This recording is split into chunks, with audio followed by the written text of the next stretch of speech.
OBC समाज में जो अम्बेडकरवादी समाज है, या तो ओबीसी समाज में है, ओबीसी SC ST के बहुजन समाज के हैं, तो आपको वहां जाकर के आरएसएस के हेडक्वार्टर पर जाकर के आप सलामी दीजिए, उनके नेताओं को जाकर के उनके पैर छुइए, तब आपको प्रमोशन मिलेगा। नहीं करोगे काम, बाबा साहब की बात करोगे तो फूले अम्बेडकर को मानने वाले लोगों को बाहर निकाल दिया जाएगा, जैसे लक्ष्मण यादव को बाहर निकाल दिया गया। और अगर इस देश के लोग ये चाहते हैं, मनुवादी लोग ये चाहते हैं कि हम इनको इस प्रकार से हरा करके थका देंगे, तो मैं कहना चाहता हूँ कि जो सच है ना, वो हार नहीं सकता, थक सकता है, थोड़ी देर के लिए रुक सकता है, लेकिन जीतेगा अम्बेडकरवादी, ध्यान रखना। तो वो जो कल लक्ष्मण यादव ने कहा कि अगर बाबा साहब ने संविधान में हम सबके लिए अधिकार नहीं दिए और मंडल कमीशन मानव साहब काशीराम के कर कमरों से जो है लागू नहीं हुआ था देश के अंदर, उनके आंदोलन से लागू नहीं होता, तो आज लक्ष्मण यादव जैसे और तमाम जो लोग हैं वो नहीं आ पाते देश के अंदर। लक्ष्मण यादव को निकाल दिया गया है। 14 साल तक उन्होंने पढ़ाया है एडोक पर ठेके पर, लेकिन उन्हें 6 दिसंबर को निकाल दिया गया और कहा गया कि उनकी जगह नई नियुक्ति हो गई है। कैसे देख रहे हो उसको? देखिए, 6 दिसंबर वैसे भी इस देश के बहुजन समाज के लिए दुख का दिन है। बाबा साहब डॉक्टर अम्बेडकर का परिनिर्वाण दिवस है, बाबा साहब डॉक्टर अम्बेडकर उस दिन नहीं रहे, लेकिन इसी देश के अंदर कुछ मनुवादी सिस्टम के लोग हैं जो इस दिन को शौर्य दिवस के रूप में मनाते हैं, क्योंकि इस दिन बाबरी मस्जिद को ध्वस्त करके उन्होंने राम मंदिर की परिकल्पना की थी। तो एक विकेट और 6 दिसंबर को लक्ष्मण यादव के रूप में गिर गया। लक्ष्मण यादव को मैं लगभग 5-6 साल से पर्सनली जानता हूं, और मैंने उनको कहा भी था, कई मंचों पर हम लोग साथ साथ रहे हैं, तो मैंने कहा उनको कि आप जिस रास्ते पर चल रहे हैं, सरकार आपको बर्दाश्त करेगी इन फ्यूचर, ये बड़ा मुश्किल है। सरकार की आंख में आंख डाल करके कोई भी व्यक्ति इस देश का SC ST OBC या माइनॉरिटी समाज का व्यक्ति अगर बोलेगा, तो निश्चित रूप से अगर सिस्टम में है तो सिस्टम से भगाया जाएगा, निकाला जाएगा, खदेड़ा जाएगा, और अगर सिस्टम के बाहर है तो रोड पर एक्सीडेंट में मारा जाएगा। ये 2-3 चीजें हैं। अगर राजनीति में है तो फिर EBI और CD और ED है, सब कुछ है उसके खिलाफ। आप समझिए, वर्तमान समय में जिस विचारधारा से संबंधित लोग इस देश पर रूल कर रहे हैं, जो राज कर रहे हैं, वो चाहे राज्य की सरकारें हो, चाहे केंद्र की सरकार है, चाहे सारे संसाधनों पर जिनका कब्जा हो, वो बिल्कुल नहीं चाहते कि वर्तमान समय में इस देश के अंदर फूले अम्बेडकरी विचार पर कोई अपने विचार रखे या उस बात को आगे बढ़ाए। लेकिन लक्ष्मण यादव पिछले 3-4 साल से देश भर में घूम घूम करके जिस प्रकार से मुखर होकर के इस देश के मनुवादी सिस्टम पर प्रहार कर रहे थे, उस देश के अंदर कहीं ना कहीं वो जो है SC ST OBC की मुखर आवाज बन गए थे, कहीं ना कहीं वो इस देश में संविधान की बात कर रहे थे, समता, मैत्री, करुणा की बात कर रहे थे, और यही बात इस देश के मनुवादियों को, गैर बराबरी, असमानता वाले लोगों को खटक रही थी। हमें मालूम था कि लक्ष्मण यादव जो है वो बहुत जल्दी किसी ना किसी कारणवश निकाले जाएंगे, लेकिन दुख का विषय ये है कि आज बहुजन समाज में के तमाम जो 85% बहुजन समाज है, उसके खून में जिस प्रकार का उबाल होना चाहिए था लक्ष्मण यादव के को निकाले जाने के बाद में, वो समाज में नहीं दिख रहा। ये दुख है।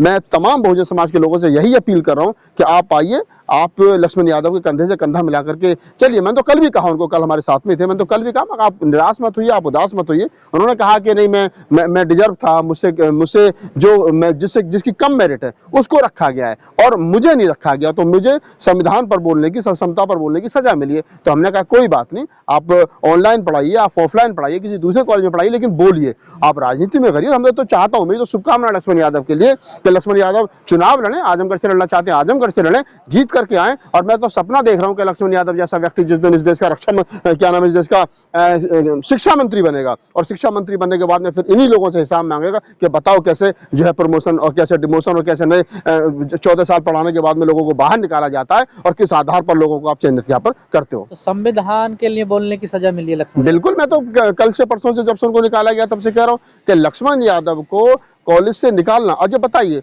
उनमें क्या कमी थी? 14 साल से पढ़ा रहे थे, किसी 14-15 मिनट का जो उनका इंटरव्यू हुआ है, उस 14-15-20 मिनट के इंटरव्यू में ऐसा क्या था? इंटरव्यू उनका बहुत अच्छा, 14 साल से पढ़ा बहुत अच्छा रहे थे, उसके बावजूद भी मेरिट उनकी बहुत अच्छी, 21.5 साल की उम्र में प्रोफेसर लग गए थे। तो क्या कमी थी? उसके बावजूद भी उस आदमी को तो क्या, या ये कहें कि लक्ष्मण यादव की जो पृष्ठभूमि है वो संघ से मैच नहीं करती है, RSS से मैच नहीं करती है, वो संघ की शाखा में नहीं जाते हैं। तो ये जो बातें हैं, ये कहीं ना कहीं उन लोगों को विश्वविद्यालयों में लाया जा रहा है जो लोग संघ के विचार से सहमत हैं, जो लोग संघ के शाखाओं में जाते हैं। और देखिए, विश्वविद्यालय का मतलब है विश्व की संस्कृति। अगर आप दिल्ली विश्वविद्यालय है तो आप पूरे विश्व के बच्चे पढ़ते हैं, उनकी अपनी सबकी आइडियोलॉजी है, सबका विचार है, सबके अपने सोच है, सबका अपना पंथ है, सबका अपना धर्म है, सबकी अपनी मान्यता है, और उन सबको मान्यता देती है दिल्ली का कोई भी विश्वविद्यालय, उनको मान्यता देता है। अगर दिल्ली विश्वविद्यालय की हम बात करें तो दिल्ली विश्वविद्यालय उन तमाम चीजों को मान्यता देता है। और कोई व्यक्ति एक आदमी खड़े होकर के ये कहेगा नहीं ये गलत है, ये नहीं होना चाहिए, तो फिर ठीक है, लक्ष्मण यादव आज हैं, कल किसी और का नंबर होगा। प्रोफेसर रतनलाल साहब का प्रमोशन नहीं हो रहा है, ऋतु धरने पर बैठी है। और अगर इस देश के लोग ये चाहते हैं, मनुवादी लोग ये चाहते हैं कि हम इनको इस प्रकार से हरा करके थका देंगे, तो मैं कहना चाहता हूँ कि जो सच है ना वो हार नहीं सकता, थक सकता है, थोड़ी देर के लिए रुक सकता है, लेकिन जीतेगा अम्बेडकरवाद, ये ध्यान रखना। लेकिन डॉक्टर लक्ष्मण यादव बार बार कह रहे हैं कि अगर संविधान हमें इस दौर में मौका नहीं देता तो हम भी कहीं ना कहीं भैंस चराते हुए। बिल्कुल, कल भी लक्ष्मण यादव ने बात की कि अगर मैंने क्या नाम है, मुझे पढ़ने का मौका, मंडल कमीशन लागू नहीं होता, संविधान नहीं होता, तो मैं भी कहीं ना कहीं भैंस ही चरा रहा होता। तो ये बात बड़ी बात है। वो जिस ग्वाला जाति से आते हैं, जिस यादव जाति से आते हैं, यादव जाति का मूलत काम भैंस चराना और दूध बेचना रहा है। और पूर्वांचल में जिस प्रकार से यादव जाति का जाति के नाम पर शोषण हुआ है, और जिस प्रकार से पूर्वांचल के यादवों ने बाबा साहब डॉक्टर अम्बेडकर की विचारधारा को अपना करके उन्होंने तरक्की की है, चाहे वो लक्ष्मण यादव हो, सुनील यादव हो, रामोतार यादव हो, चंद्रभूषण यादव हो, तमाम जो यादव शक्ति पत्रिका से लोग जुड़े हैं, अचल सिद्धार्थ यादव हो, वो तमाम लोग ललित सिंह यादव को पढ़ करके जो आगे बढ़े, बाबा साहब डॉक्टर अम्बेडकर को जो अपना वंशज मानते हैं और जो उनकी वैचारिकी को आगे बढ़ा रहे हैं, तो वो जो कल लक्ष्मण यादव ने कहा कि अगर बाबा साहब ने संविधान में हम सबके लिए अधिकार नहीं दिए और मंडल कमीशन मानव साहब काशीराम के करकमलों से जो है लागू नहीं हुआ था देश के अंदर, उनके आंदोलन से लागू नहीं होता, तो आज लक्ष्मण यादव जैसे और तमाम जो लोग हैं वो नहीं आ पाते देश के अंदर, देश की यूनिवर्सिटियों में नहीं आ पाते। तो ये सच्चाई है। लक्ष्मण यादव कह रहे हैं ये पहली पीढ़ी है हमारी जो यहाँ तक पहुंची। देखिए ये बिल्कुल है कि अभी जो मैं भी कल एक हमारे संदीप यादव है श्यामलाल कॉलेज में प्रोफेसर है, मैं उनसे बात कर रहा था, तो मैंने पूछा मैं कितने, तो ओबीसी एससी के तो प्रोफेसर पहले से थे, अभी भी लगभग 2000 SC/ST के प्रोफेसर दिल्ली यूनिवर्सिटी में, अभी 1200-1300 ओबीसी के अब पहली बार आने लगे थे, और जैसे ही आने लगे तो वैसे ही उनको निकालने का रास्ता बना लिया। तो समस्या वही है, ओबीसी समाज में जो अम्बेडकरवादी समाज है, या तो ओबीसी समाज में है, ओबीसी SC/ST के बहुजन समाज के हैं, तो आपको वहां जाकर के आरएसएस के हेडक्वार्टर पर जाकर के आप सलामी दीजिए, उनके नेताओं को जाकर उनके पैर छुइए, तब आपको प्रमोशन मिलेगा। नहीं करोगे काम, बाबा साहब की बात करोगे तो फूले अम्बेडकर को मानने वाले लोगों को बाहर निकाल दिया जाएगा, जैसे लक्ष्मण यादव को बाहर निकाल दिया गया। तो ये कोई बड़ी बात नहीं है। ये तो गलत मैसेज जाएगा, ये तो डर का माहौल बैठेगा, कोई बोल नहीं पाएगा। देखिए डरेगा वो जिसको नौकरी की चिंता होगी। लक्ष्मण यादव को मेरे हिसाब से लाख सवा लाख रुपए मिल रहे होंगे अडॉप्ट पे, परमानेंट हो जाते तो 2.5 लाख 2 लाख हो जाते।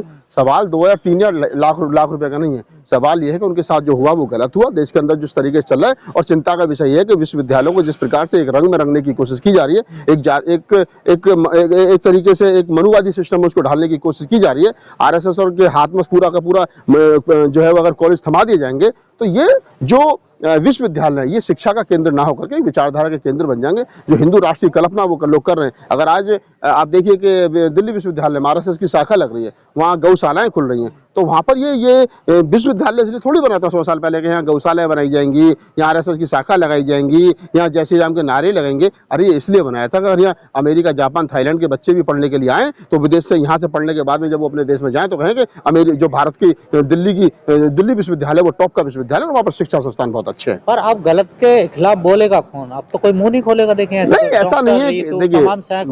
देखिए रीतू वाले मामले में जितना मैं मामले को समझ रहा हूँ, रीतू वाले मामले में चाहे तो वीसी हो, चाहे प्रिंसिपल हो, चाहे रजिस्ट्रार हो, सबके सब जेल जाएंगे। सबने फ्रॉड किया है। वो जितनी देरी हो रही है बस हो रही है। रीतू पूरी हिम्मत के साथ बैठी है, बाबा साहब की बेटी। मेरी शुभकामना रीतू के साथ है, मेरी शुभकामना लक्ष्मण यादव के साथ है, जो दोनों मुझसे छोटे हैं, मेरे छोटे बहन भाई हैं। मैं हमेशा कहता हूँ तमाम लोगों से कि आप डरिए मत, आप परेशान हो सकते हो थोड़ी देर के लिए, लेकिन हार नहीं सकते। इस देश के अंदर अम्बेडकरवाद इतना कमजोर नहीं है कि उसको मनुवाद हरा दे।